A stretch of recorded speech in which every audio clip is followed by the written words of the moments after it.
Broadcasting live from the Business Radio X studios in Atlanta, Georgia, it's time for High Velocity Radio. Welcome to Coach the Coach, helping business coaches deliver more impact in less time. Broadcasting live on the High Velocity Radio Show and the Business Radio X network. If you're a business coach and want to help more people make more money and own your backyard, go to brxteam.com. Lee, you ready for this, buddy? I am. Hey, it's going to be a fantastic segment, man. Please join me in welcoming to the broadcast President with RockStar Consulting, D, otherwise known as David J.P. Fisher. How are you, man? Living the dream. Excited to be here. Well, D-Fish, that's what you like to be called, right? D-Fish? Yeah. Picked it up on stage, and it followed me along through the years. All right. Well, tell us about your practice. How you serving folks? Sure, a lot of different ways. We just celebrated our 13th year, which is pretty exciting, and do kind of a mix of one-on-one coaching with entrepreneurs, business owners, and sales professionals, as well as sales training and keynote speaking. And I'm a big writer, so I've written 8 books and write usually an article or 2 a week for various platforms. So any way that I can help people become rock stars, I pursue it. And a lot of the area you work in is in the area of networking. Is that right? Correct. Networking, sales, a lot of really kind of combining the new digital technology tools with old school, tried and true communication skills. So people can really build better relationships and make business happen more effectively. Now, how do you help the business person network better when a lot of times, what do we used to say in here, that networking and not working are kind of close together. So you got to watch out for that. Yeah, I sometimes have to underline the working part of the networking. You know, I think a lot of it just simply has to do with intention. My wife often jokes that sometimes I'm going to quote unquote network with somebody, but really just seems like I'm hanging out, having a beverage with them. Hey, what a great business to be in. Right. The trick, again, is that idea of that being intentional, being deliberate.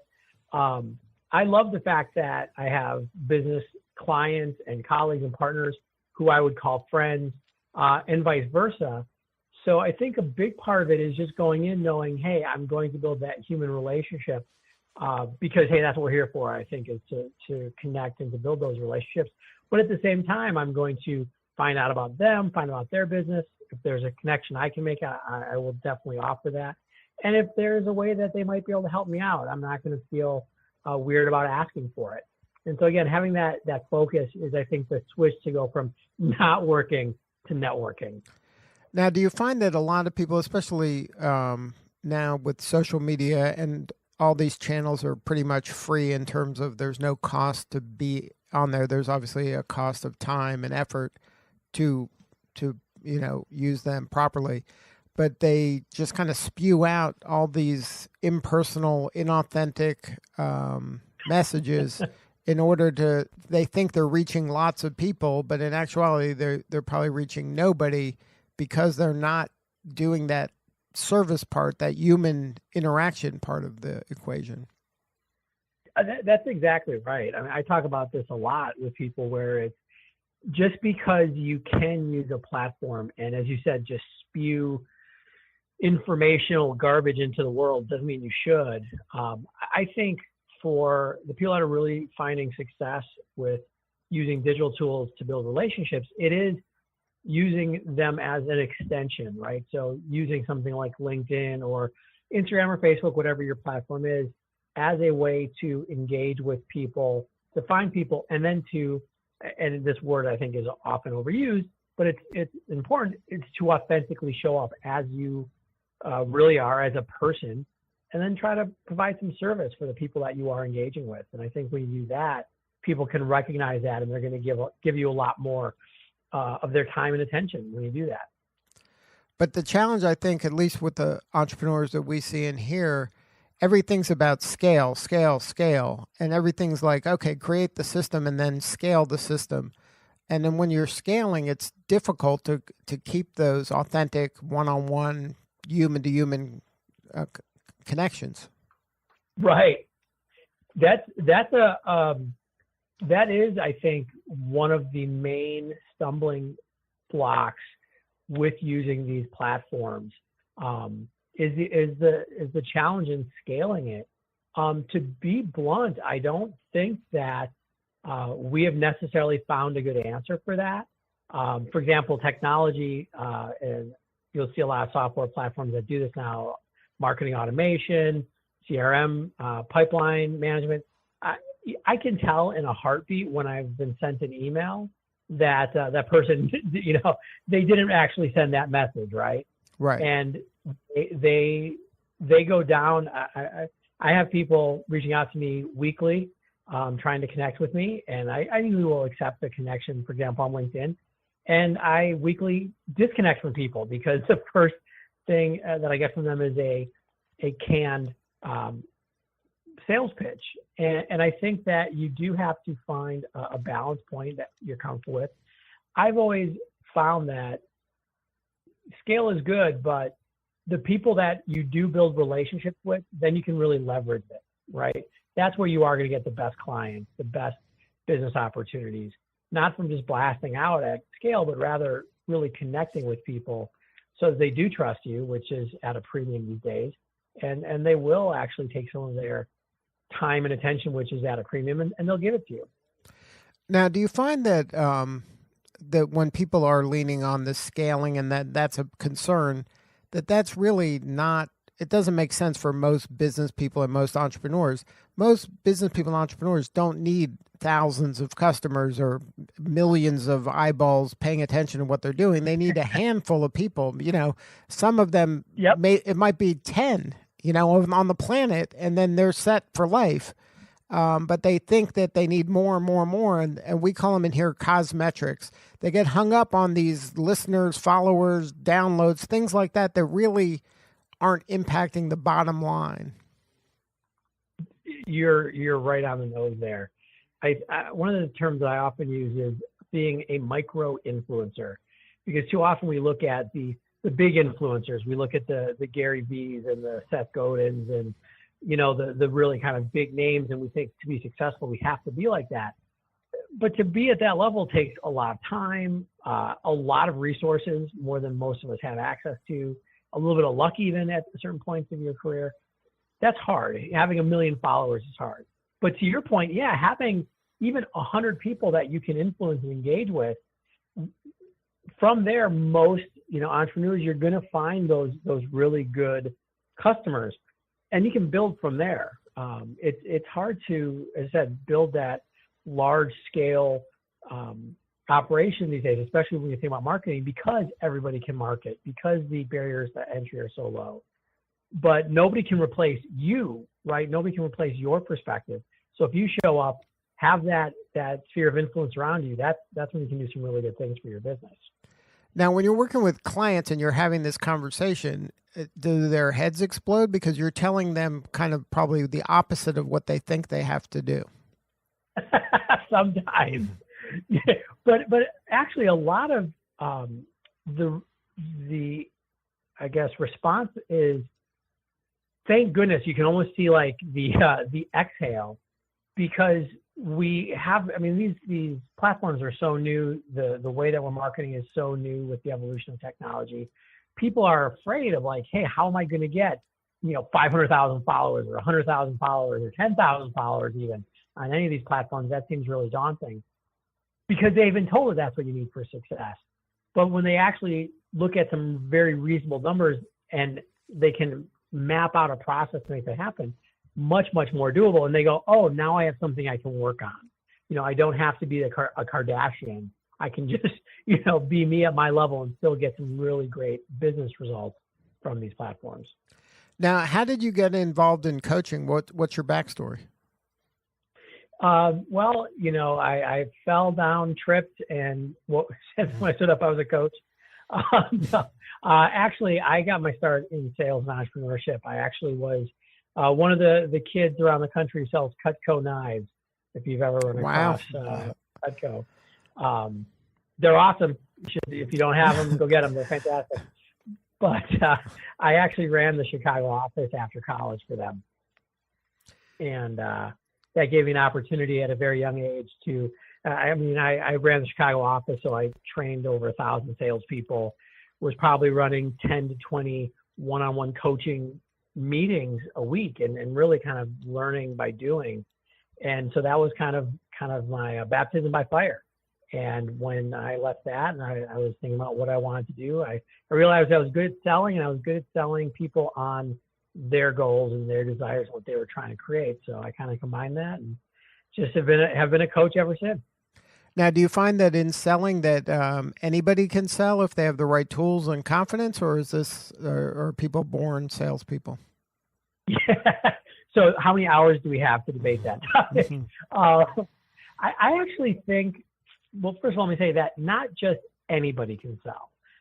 Just like not anybody can be an accountant, right? We do have certain inclinations and preferences and skills. That being said, I think the idea that you have to be a people person or an extrovert to be successful in sales, I think that's incorrect. In fact, most of the top salespeople I know are not people that you would look at and think were a salesperson. They're often maybe a little quieter, a little more, introverted, maybe very analytical.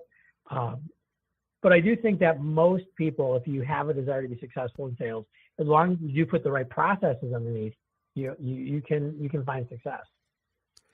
Now, when you've worked with so many people, especially, I think that was great training to go and sell like that at an early age. I think that was a gift. I don't know if you felt it was a gift at the time, but it's depends on. But I think I think the Girl Scouts selling cookies, I think that's a gift if they use it properly and not have their parents sell the cookies. But I think that's, those kind of easier sells, not that knife selling was easy, but kind of simpler maybe. But that kind of practice and that kind of repetition, that'll serve you for your whole life. If you, that's a skill for life. 100%. 100% agree. We call them life skills, not just knife skills. So now when you're working with people, you tend to be in the B2B world? That's what I'm imagining, that's most of your selling or the coaching that you do is help people in the B2B setting? Yeah, actually it spans both B2B and B2C. In fact, I got started much more in the B2C world, but transitioned into doing a lot of B2B and also a lot of professional services. Because these days, accountants, attorneys, financial service professionals, they can't just sit there and, expect business to come in. We're all in the business development world, whether or not sales is on our business card or not. So that's an interesting point. And that's something that we've seen here in Atlanta is that before the person signed up, they went to law school to be the lawyer, and now they have to be the person who gets a book of business as well. Helping somebody through that transition must be a little tricky because they went into their whole career thinking it was one thing, and now they realize that it's going to involve some skill that they may not be good at or even like doing. That's exactly right. It's interesting. The LinkedIn put out their emerging jobs report at the end of 2018. In the top 10 skills that employers were looking for the most, and there was the biggest gap, 6 of the 10 were not technical skills. They were people skills. They were the quote unquote soft skills: interaction, communication, collaboration, leadership. And I think you're right. A lot of people are kind of being thrown for a loop because having the technical skills is important, but it's just table stakes, right? You've got to be able to, again, build a business, build a client base, all those kinds of things. And so it's been good for me. So, it's good job security for you. Yeah, exactly.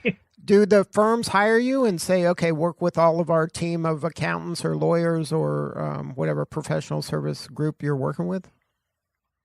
Sometimes, that's always fantastic when it happens. But to be straightforward, a lot of the times it is usually more of an experienced, like a partner, in a law firm, for example, or an accounting firm who's like, wow, I've been running my business, a certain way for maybe a decade, 15, 20 years. And now I'm getting a ton of pressure to build a pipeline to bring in business. And gosh, I just don't know how.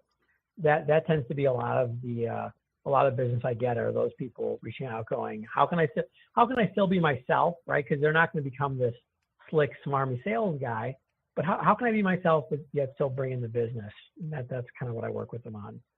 All right, D-Fish, this is Stone over here at Business Radio X. I need a little help in my own coaching career. I'm not out in the marketplace providing coaching services to a range of clients, but I do wear that hat. Here at Business Radio X, I find myself coaching what we call studio partners. Counting us at the moment, there are 9 of these studios, and I'm sort of a coach, a mentor, a resource, a springboard for these other 8 folks in the marketplace. And I'm constantly looking for tools, tactics, knowledge, insight that I can capture and redistribute for the benefit of these folks and the clients they're trying to serve. My question of you, actually, I got a gazillion. We're going to have to set up another interview because I know you and Lee have more to talk about.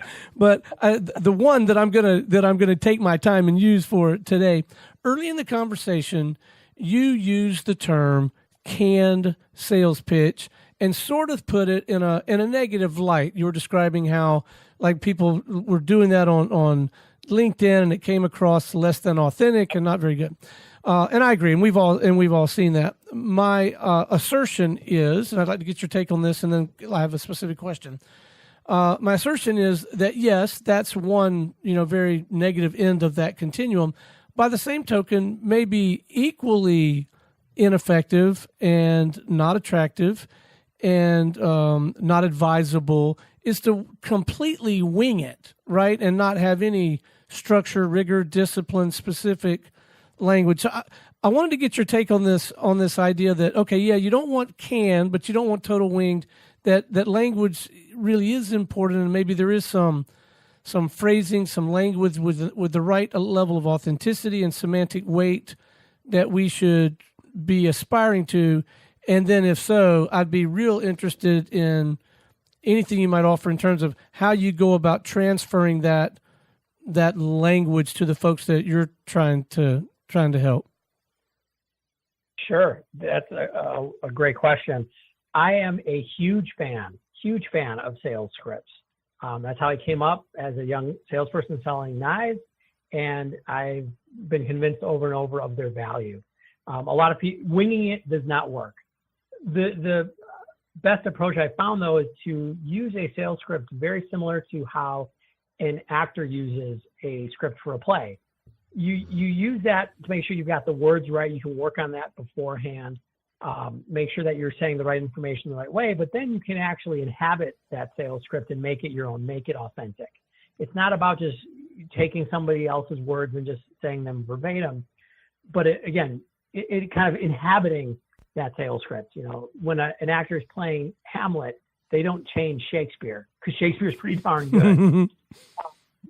And so I think that and this is something that I do still to this day, it's, again, what I teach clients, is looking at different places where you have interactions with potential clients or clients, again, whether that's a phone call, whether that's an email, whether that's, your quote unquote sales pitch when you're sharing your services, and to actually at least at a minimum outline that, so you make sure you're hitting the high points, and if possible, even just writing it out. When to this day, if I'm calling a potential client, whether it's for coaching or speaking, whatever it might be, I actually write out what I'm going to say, just because then I know it's there. Doesn't mean I just robotically read it, but I know where I'm trying to go. I have the map in front of me. So does that make sense? I mean, that's kind of the approach. It's kind of the middle approach. You don't be completely canned, but yeah, you also do not just make it up as you go along. No, I've yet to meet somebody brilliant enough to do that.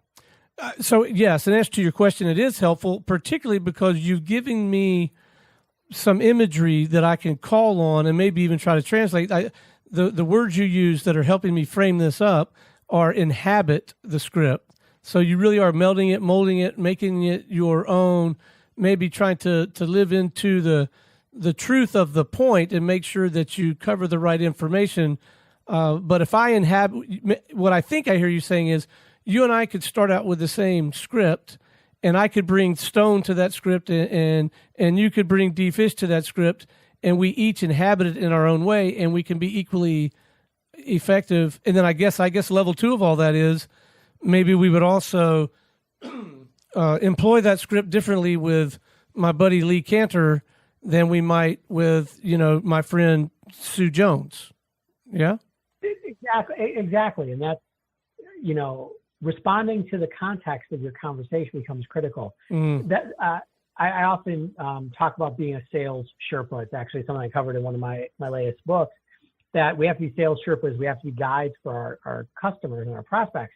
So like a Sherpa, you're going up the mountain, you have a map, so you know where you're trying to go. But hey, if there's a crevice that opened up or there's a storm, you're gonna call an audible, right? You're gonna do something a little different. So context is always important, but you always want to have that starting point so that you can feel comfortable, you can feel confident, and you're giving the prospect or that potential customer the right information so they can make a good decision. Okay, you just did it again, because I have caught myself doing this, and candidly, some of the folks I'm trying to help, that imagery, that illustration of the Sherpa. They got the map, and then a crevice appears where their map is. There are those of us, and I'm one of them, who, once we've committed to a course of action, it's just all systems going. And damned if we don't just walk right off into the crevice, right? And we just go with our plan. That's funny. Well, thank you for that. Sure. And remember, the map is not the territory, as I say. You have to be able to adapt in the moment. Exactly right. Now, in your career, and you've helped all these people, can you share kind of a best of a story where you were able to transform somebody and really make a big impact in their career and their business? Yeah, absolutely. I'll actually stick in that same vein we're talking about. Was working with a partner in a law firm, and she very successful lawyer, very good at it, but was kind of getting some feedback from some of the other partners and the higher ups that she wasn't going to be able to move forward unless she really started bringing business in. And, she came to me, she's like, I don't know how to sell. I don't know how to network.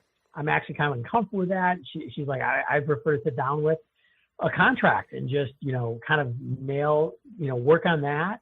And, I don't see how to be successful. So in this case, it was actually getting to work with her, kind of talking about some of the things we're talking about today, but also letting her understand that she understood how to. This is one thing things I love about networking is we all know how to do it, because it really is just about building human relationships. We've all done that before.